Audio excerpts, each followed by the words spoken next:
بتتسرق في البانيه ازاي؟ حته البانيه ديت طالعه من الصدر ناشفه هي.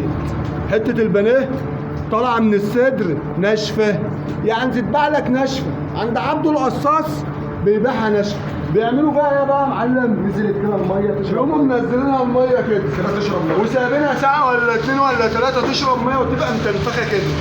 يبقى انت اما تاخدها من غير ميه مثلا بكذا، تروح عند الحرامي يقول لك اقل من كذا دي.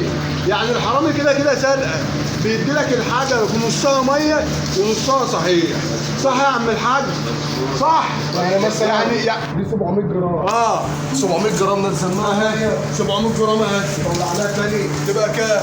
750 جرام. 750. ده دي لقطه. خدت منك 10 جنيه في ثانيه. تاني 10 جنيه في ثانيه. قولها له تاني معلش يا عم. يعني دلوقتي التصدير اللي اتخانق معاك، التصدير كده في الميه ما يشربش ميه عادي. لو سبته في الميه ساعه ما يشربش.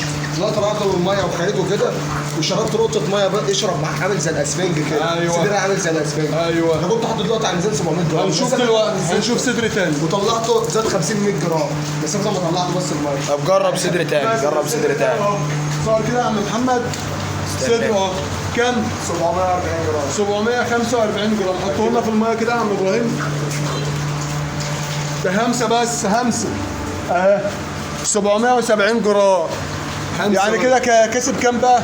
30 جرام. سرقك في كام قصدي؟ ولا 5 جنيه ولا حاجه. سرقك اهو في 5. الكلام ده بقى لو قعد ساعه بقى في الميه هيبقوا 20 انتوا جنيه. كده بتدمرونا. الحراميه بتوع الفراخ يحترموا نفسهم، عشان عبده القصاص عاصفة الصحراء نزل البلد خلاص.